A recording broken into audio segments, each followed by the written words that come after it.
Hello, I'm Alex Sword, European Editor at Internet Retailing, and I'm pleased to welcome you to today's webinar titled Sleigh the Holiday Season with Conversational Gift Finders. The session is brought to you in association with Zuvu. The webinar will focus on the role conversational commerce can play in retail during this year's peak season, with examples from KitchenAid, Canon and Trek. I'm pleased to welcome two speakers today. We have Chris Baldwin, VP of Marketing at Zuvu, who works in the e-commerce and CX space, helping companies to embrace and meet the needs of today's consumers. He's worked for leading tech companies, including Adobe and Bazaarvoice. We also have Lemise Butt, the Director of Client Success at Zuvu, who acts as a strategic consultant for the world's largest brands and retailers, working with them to help increase their engagement and sales. Lemise has more than 5 years' experience in this space, working with household names like KitchenAid, Canon, and Amazon, to name a few. After the presentations, we'll move into a Q&A session. To ask a question, type it into the box on your dashboard and press send. After the webinar finishes, we will send out a link allowing you to view it again at your convenience. So without any further ado, let me hand over to Chris. Chris, welcome to the webinar. Thanks, Alex. Hey, everyone. Thanks for dialing in today.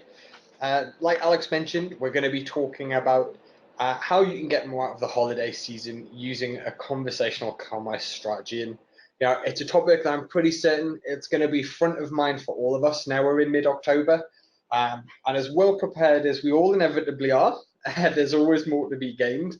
And at Zuvu, we want to help you do just that. So sell up to 253% more. Now, as you know, the holiday season is usually dubbed the most wonderful time of the year, but let's be honest, if you're responsible for commerce, engagement, or sales, it's also one of the most competitive times. And it's usually the one that determines whether or not you land in the black or the red at the end of the financial year. Yeah. And it also probably is one of the seasons that gives us the most work-related anxiety. Hear that, Chris? I mean, speaking to most of our clients day in, day out, the months of work that go into these campaigns, initiatives, the ads, the retargeting, but it becomes harder and more expensive year on year to acquire and convert traffic. And along with trying to reduce returns and manage the number of customer service requests that are actually sent over during this time. Yeah, exactly. It's a difficult time for brands and retailers. And what we really want to do is help businesses like yours combat that. So what we'll be doing is we go through the webinar, we'll be looking at research from the consumer space, what consumers are telling us, what's happening in the marketplace from a brand and retailer perspective, and how you can actually make your customer experience a little bit more conversational and how that helps to drive more ROI and hopefully more sales than you've ever seen over your holiday period. And we'll also share some examples. Lemise, like we mentioned, she's our Director of Client Success here. So she will share pretty much firsthand what our clients are doing and how they're making gift buying a much more pleasurable experience and some of the results they're seeing. So we'll jump straight into it.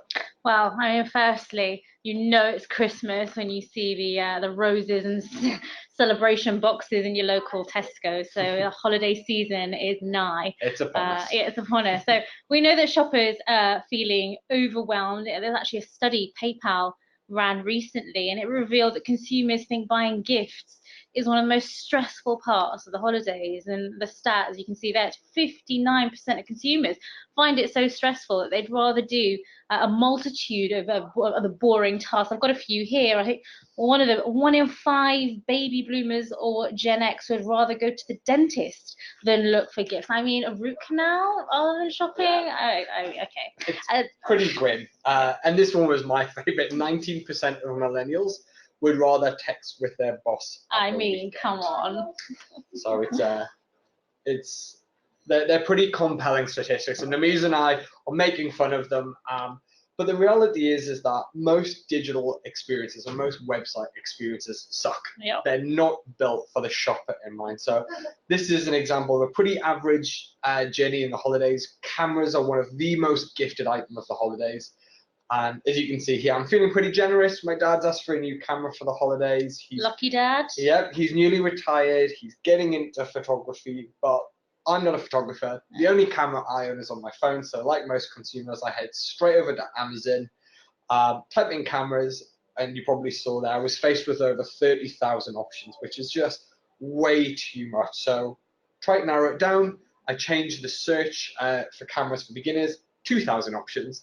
Better, but still too much. And the reality is that if you're facing that many products on a daily basis when shopping for gifts, you're going to become overwhelmed. And the product filters in the navigation you see on the left-hand side there, so things like sensor resolution, image stabilization, optical zoom, those are very abstract product features which are very difficult to understand. So what happens, like most consumers, I abandon. I go, no, not for me, not today. I'm going to go away and think about it another time.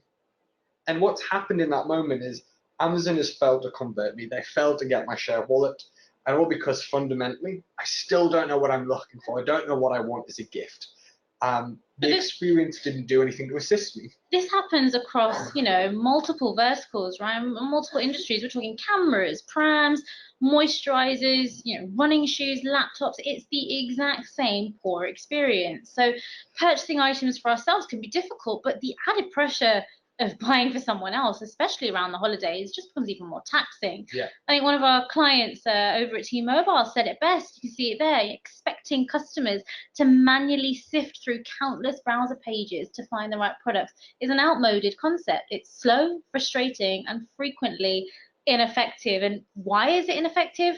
Because more and more shoppers are feeling overwhelmed by the sheer amount of products that are on offer today, and all of this noise that we have in the marketplace. And this is particularly true around the holidays. That feeling of being overwhelmed to the point of feeling unable to make a decision is known as choice paralysis, which is what you can see on the screen here. And it's essentially describing the moment when we consumers feel unable to take an action due to overthinking or overanalyzing. So we just don't take any action at all. And actually, this goes back to what Chris mentioned before about the 30,000 cameras. How am I expected to know which camera is right for me? I then just don't convert and I abandon. But this really costs retailers and brands revenue. It wastes customers' time and efforts, and they're less likely to return to your site to make the purchase. So needless to say, during the holidays with so much competition, these stakes are even higher. Yeah, the stakes are definitely high during the holiday period. We know it's the most competitive time of year to engage, convert customers.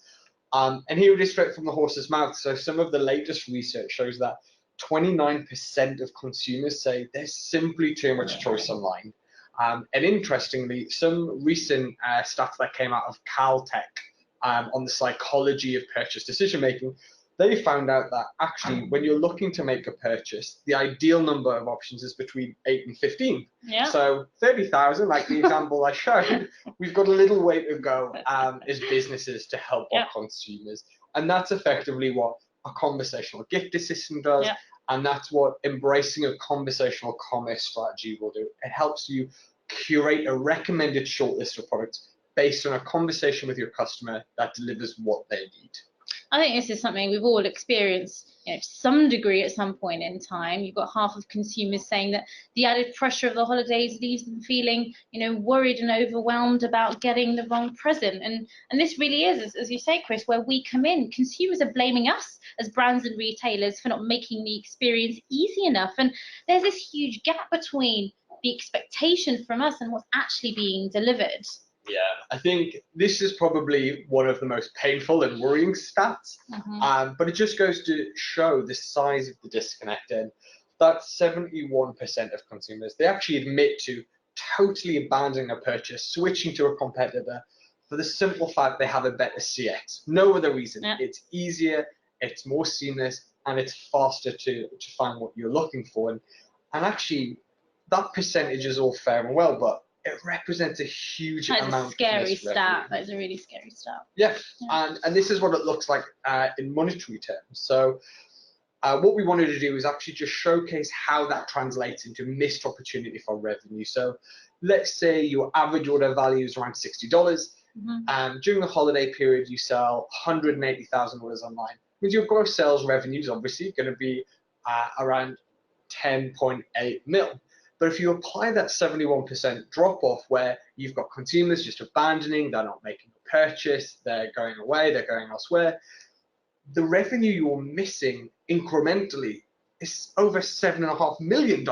Yeah. And even if you can capture 2%, 5%, 10%, and actually convert that traffic, especially when we're spending so much money on acquisition around the holiday period, you've got yourself a pretty strong business case. And if you take the same numbers, you apply a higher average order value, maybe $150, you're a premium product, you're a consumer electronic brand. If you apply those exact same measures and formulas, the potential loss is even bigger. It's over $19 million. So we put so much time and investment and planning into looking at acquiring traffic, driving people to our digital channels, driving people in store, but where actually more time and more investment is needed, is actually helping that traffic, helping humans, because we are people at the end of the day, find what they're looking for to overcome that choice paralysis that, Louise, I know you talked about, and ultimately make a purchase. Exactly. I mean, you say it's not all doom and gloom. I think there are some challenges, but there's also huge opportunities out there during this holiday period. You've got 73% of consumers that are willing, to try out new companies during the holidays, try out new products, which means if you can actually meet the expectations of your shoppers during this time by actually really helping them find what they're looking for, you're not only going to convert new customers, but they're likely to stick with you throughout the next year. Yeah, and I think you hit the nail on the head there, Louise, with meeting expectations. The marketplace is so noisy during the holiday period. People are buying that might not buy throughout the year. We've got more people trying out new businesses for the first time, but you do have to meet their expectations, and they're heightened. So what are those expectations? I think firstly, consumers, they're demanding intuitive experience.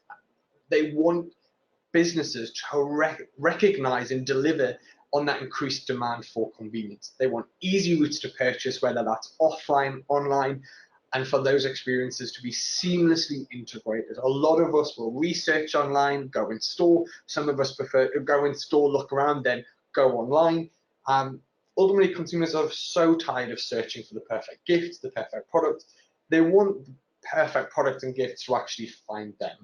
So the focus should be, well, how do you do that? And the way at Zuva we think you do that is you engage them in a conversation rather than leaving them to their own devices, using the search bar, using outdated product specification filters.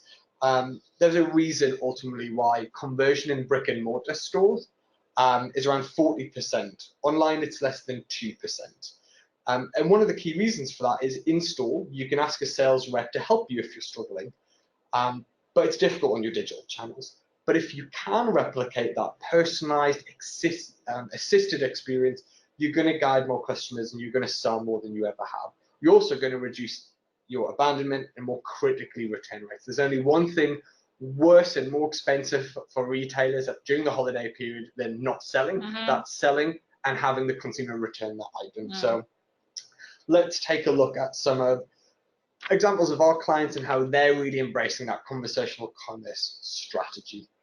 So the first one I wanted to share with you, one that I can definitely recognize from my own childhood. One of the most commonly gifted items during the holidays are bikes. But knowing which bike is best for you or for a loved one or a friend is really difficult. And that's whether you're buying for a child or an adult.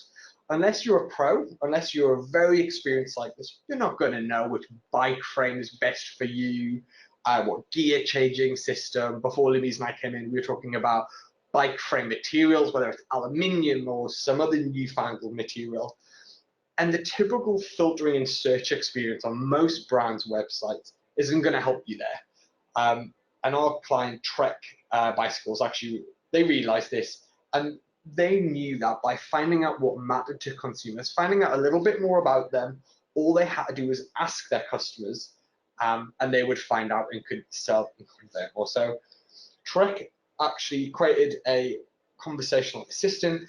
What they learned was no surprise. It turned out that most people using the assistant were beginners, novices, or people buying bikes for other people. They were just consumers that didn't actually know much about cycling, which is the exact segment they were hoping to support and engage. And the reason for that is, like any lifestyle or sports brand, if you can engage and assist and guide and increase purchase confidence in that infancy stage, they're so much more likely to stick with you for the rest of their journey through that sport or through that recreational purpose. And in a new world that's complex, that makes a huge amount of difference. And the consumer is obviously much more likely to stay loyal, and increases your customer lifetime value, and also increases your net promoter score. And without a digital assistant, Trek customers were spending on average about, I think it was, Louise, was it 15 20? Yeah, 15 to 20 seconds. 15 to 20 seconds, that was it on a product detail page, looking at very top line information and then abandoning. What they discovered through their digital assistant was consumers were actually spending 3 to 4 minutes really engaging in the content because the bike was recommended to their individual needs. They felt like they were looking at something that really suited their needs, and it was the best of the bunch. But the results don't stop at engagement. 3.7 million visitors interact with their assistant every year, which is pretty huge. They've seen a 200% increase in conversion because people are being assisted to the right product for them.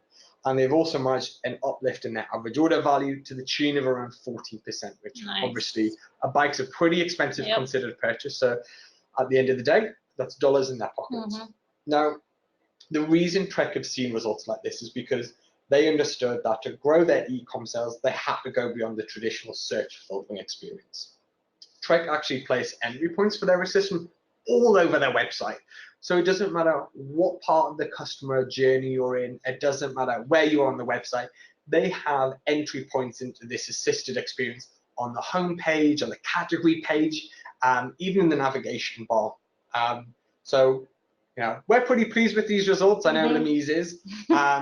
And also, our partnership was actually recently shortlisted for an International Engage Award, which we're very excited about, but we find out next month whether or not we've actually won that one.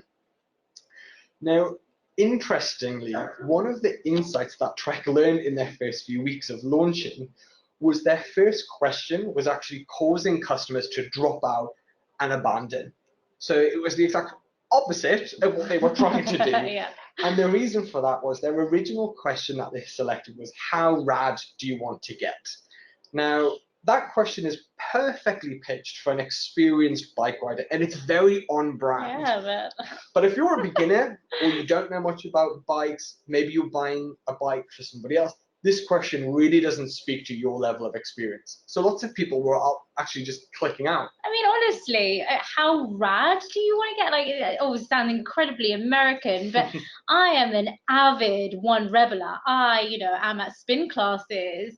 I still don't know what that means. So God only knows how consumers felt here. But I think that's one of the best things about what we do, right? We're able to optimize and amend and change this to really drive it to the customers' needs. It is, it's true, and it's the reason I wanted to highlight it. One of the hardest things about trying to bring the best elements of human engagement, like conversation and assistance, and get that into your digital channels, one of the hardest things is knowing where to start. What questions are important?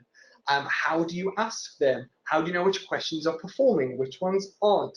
And luckily, we have proprietary AR within our solution, like Louise mentioned there. And that actually picked up that this question really wasn't performing as it should be. It wasn't doing what it needed to do. And so Trek refined the question to, how do you want to ride? And that's a question that a rider or a buyer of any level could understand, even if the bike that you're purchasing is not for you. So my advice is that obviously getting conversation on your commerce strategy, your customer experience is really important for the holidays, but getting ahead to get insights and data points like these so you're fully optimized, ready in time for the season, it's pretty critical. And luckily, our assistants and our technology, it's actually trained to know which questions and what matters in conversations in over 500 categories. So luckily, our assistants are a little bit smarter than your average in-store rep. Indeed, we are. And I think next up we've got KitchenAid, so a brand that most people do recognize. They're a considered purchase, so retailing at 3 figures, and KitchenAid knew that a high portion of their products are purchased as gifts. So, I'm sure lots of you have bought one of those beautiful mixes, whether it's Christmas, Mother's Day, even a wedding present, and brilliant birthday gift. Mine's in July, Chris, just FYI. And with so many sizes, variations, and different colors available, KitchenAid really understand that the way to guide gift buyers to the perfect mixer for the recipient, they really needed Zuvu's help here. So they weren't just interested in increasing conversion, but they wanted to minimize returns, which is what you mentioned a little bit earlier. When people are selecting the wrong gift, it is costly business. They also wanted to gather more insights into who was buying and why. So with us at Zuvu, they built a digital assistant to guide and engage their visitors in a conversation. So asking a series of dynamic questions to understand the priorities and preferences of these individual shoppers to match them to their perfect product. So you've got questions like, what would you do with your mixer? How many people do you cook for? What amounts are you looking to make with your mixer? These questions are, really needs oriented. So even a gift buyer with no cooking expertise can actually answer them. Like me. Oh, exactly. Yeah. But embedded with rich media, the shopper is then, left with the perfect product that's suited to their needs. But the benefits aren't always just for the consumer. So for KitchenAid, through their conversion, asked what other food the recipient likes to cook besides baking, to then suggest appropriate attachments to bundle on, you've then got gift bundling that not only increases the average order value, but it also educates consumers on additional items that they may not even have known existed. So on average, Zuvu clients see an increase in AOV of 33% with effective bundling. And we mentioned data earlier on, but KitchenAid also benefits from the data and insights that their digital assistant produces, because firstly, they learn what is selling and why, which helps them to understand product preferences and why people buy particular mixes, which then informs their R&D department. But they also learn about who their customers are, what they like to cook, and what they buy. And that data can be injected into their CRM and used for timely contextual retargeting. So if it was a gift bought for a birthday, when to start retargeting for cross and upselling the following year, based on this information you've already gathered from the assistant.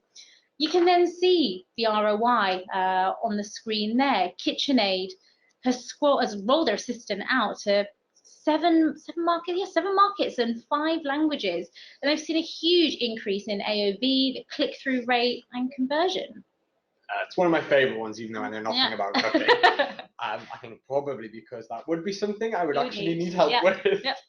And another example, I wanted to loop back to that camera example I shared right at the beginning. And the reason for that is we've already looked at what a bad experience looks like for gift buyers. So I wanted to share some of the work that we're actually doing with Canon. We actually started working with Canon a few years ago, and since then they've actually launched this assistive conversational strategy across 5 categories. So scanners, printers, cameras, they've got lens selectors for professionals, totally out of my comfort zone. They've also got lenses for novices and beginners as well, like me.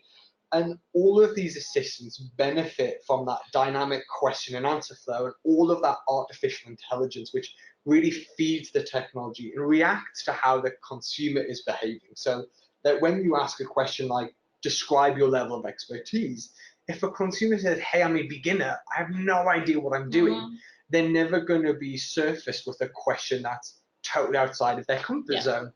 But likewise, if someone says, well, actually, no, I'm a professional, we can get a little deeper. And it also gives us indications into things like price sensitivity. And they're getting all of that across 5 categories.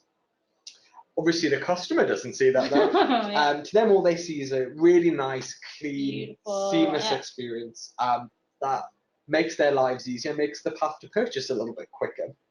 So let's use the example of me shopping for my dad again. Let's say he's got his camera now, but now he's actually getting into photography, looking for a new lens. He's decided that in his retired life, he's taken up travel photography and specifically likes taking photographs of architecture. Nice. Now, I go to the Canon website. I know my dad has a Canon camera. Rather than forcing me to scour the entire website to find what I'm looking for and looking through hundreds of lenses that may not fit the camera at hand, might not be suitable for my needs, what Canon have done is produce this assistant where it actually asks me a series of questions that even I can understand to recommend that perfect curated list of products to increase conversion. And at Canon, 13% of all of their website traffic actually interact with one of these assistants.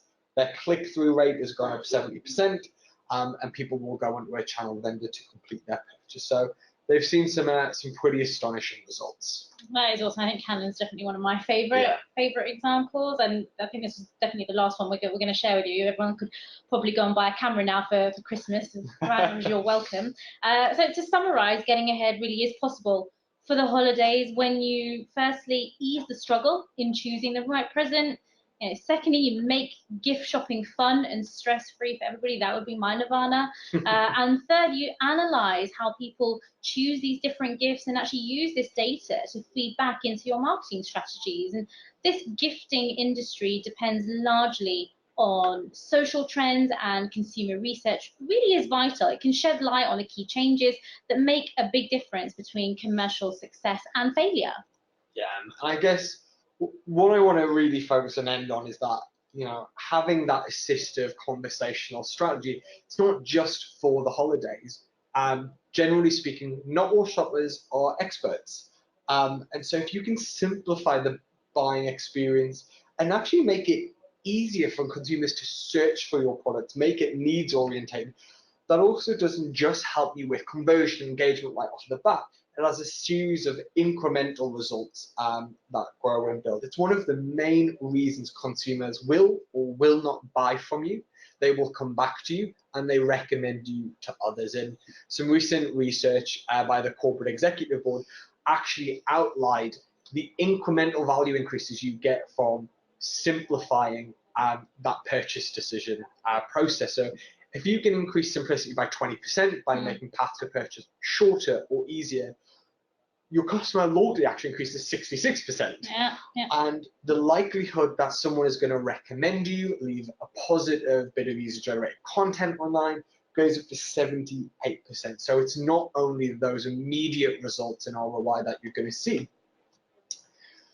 And obviously we spoke about data and insights. That's obviously great, not just for the holidays as well. And by asking conversations and capturing that across your digital channels, you're actually going to get unique insights and data from millions of conversations every day. And you're actually going to be able to use it and scale it to grow your business in a way that you just can't do with in-store reps. For sure. So you get to learn things like, what are your popular products and why? What are the key things your consumers are interested in? You can even start picking up on consumer trends, where people are moving around in the market. Who are your customers? How much revenue are you making? And should you actually adapt your portfolio? Should you make investments in certain areas to feed the needs and wants of your consumers? And obviously that's a huge advantage that can be up for the grabbing, not just around the holiday period. So that was it from Lemise and me. We're going to pass you over to Alex in a second to ask any questions. If you do want to check out some more information on how you can embrace a conversational commerce strategy in time for the holidays, obviously we're in mid-October now, you can check out our holiday hub for more information and more assets there as well. So Alex, I will pass it over to you if we've had any questions. Great, thanks Chris and Lemise. Really interesting presentation there, and we do have a few questions through. Just to remind everyone, you just need to type the question into the question box on your panel, just press enter, and we'll try to get to it in the time we have. So first question, Chris, what do you think is the most innovative use of a digital assistant that you have seen? I think I can answer here for you, actually. I've definitely got my favourite. Yeah, jump in. Innovative. We've actually recently been working very closely with Microsoft. We were actually over in Seattle at their Worldwide Sales Summit a few weeks ago, and the goal is kind of delivering a conversational experience strategy globally, whether it's in-store kiosks, mobile, desktop, really to try and help their shoppers navigate from mobile to in-store and pushing these digital assistants out across their retailers. So no matter where their shoppers are, they're able to engage and convert them. It's a really exciting project. Yeah, and I think for me, I'm going to pick a different one. I really like Mizuno. So if you're a runner, you're probably familiar with Mizuno, and they have a running shoe finder. Now, if you're a runner, you're running, you're coming up to a race or a big event, you'll know that actually it's a really considered purchase. Mm-hmm. It can be a very painful one if you get the decision wrong. And so typically people will go to a specialist store, they'll get a gait analysis, they'll speak to an expert. Mizuno have actually recreated that experience on their website. So they will actually take you through a running shoe expert, and it will look at things like gait analysis. It's really assistive. It has diagrams on it to show you how to do it at home, see whether you're an overpronator or an underpronator. And for me, that one is probably one of the most innovative ones because it's something I live, and because you really rely on expertise in that category, bringing it to your digital channels is really powerful for them.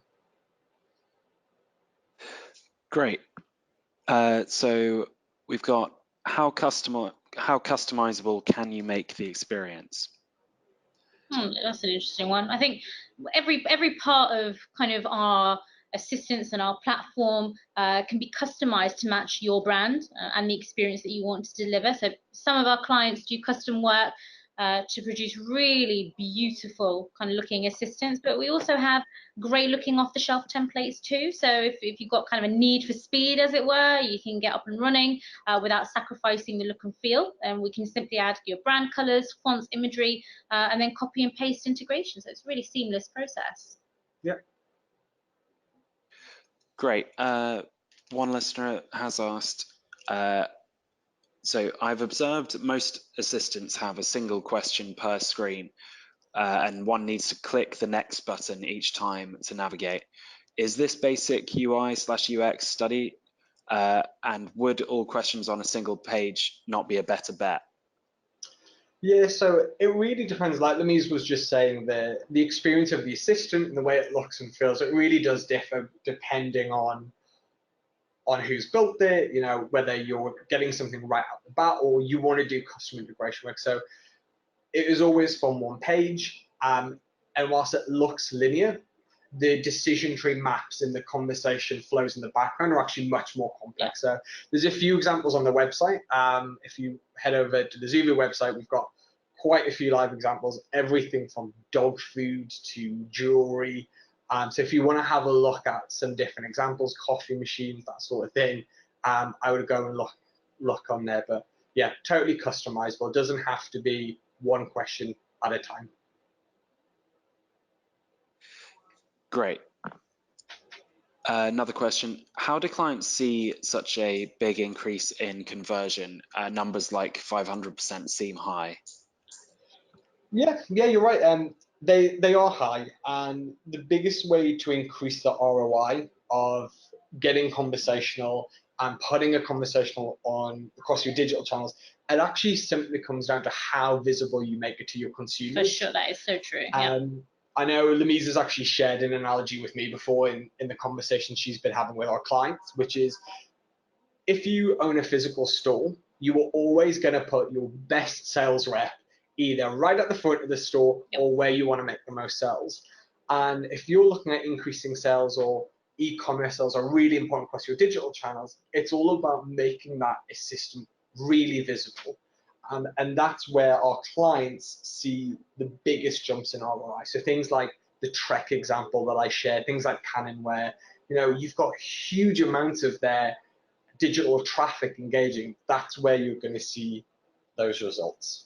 And we can even trigger on behavior. So it's not just static. You don't just have to look at it that way.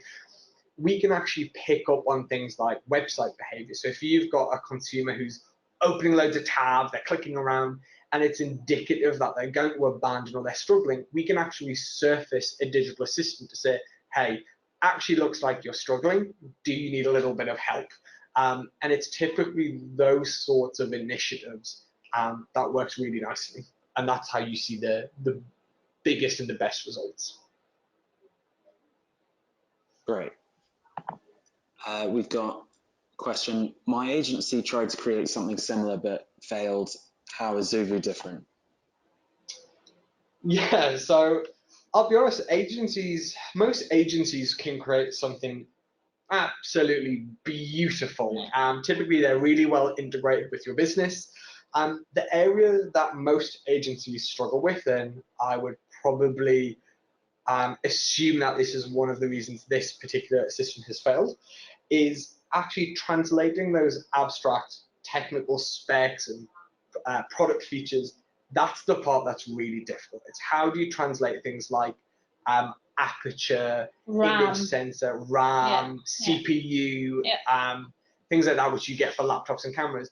Well, how do you actually translate that into needs-oriented human language? That's where the difficulty comes in, especially if you have hundreds or thousands of different SKUs.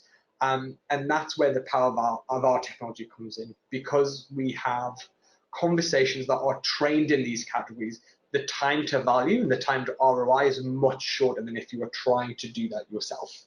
And the other thing is, if you have updates, if you bring new products to market, if you're working with an agency to try and build this directly, there's always going to be cost and optimization time involved if you're building something yourself. If you're using something that's trained, tested, scalable, like Zuru, then you're not going to encounter those problems. Okay, great. And I think that sort of covers the question of how quick an assistant is to set up, unless you want to add anything to that. Yeah, I mean, I think the only other thing I would add is, obviously, like Lemmy's mentioned, if you're looking to do a bit of custom work, that takes a little bit of time, but our solution has actually been built so it can be used self-service. It's a very sort of intuitive interface. Some of our clients get up and running in weeks, totally on their own. We actually work with a sports brand over in the US called Hibbett Sports. They have, I think, over 1,000 stores across like 32 states. So a huge company. They actually used us self-service themselves. They had 2 days of training and they got 6 assistants live in weeks. So it can be short of weeks, whereas we do hear from some clients who've tried to build it themselves in-house before. They've wasted months, if not years, and it gets pretty costly. The next question was, is the assistant only available in English? No, oh God, no, definitely not. We definitely support all languages. We've had clients who've had assistants in multiple languages. So we work with Amazon in multiple markets, I think something like 140 something different categories, everything from dog food to mattresses. So whatever language you need, we cover it. Okay, great.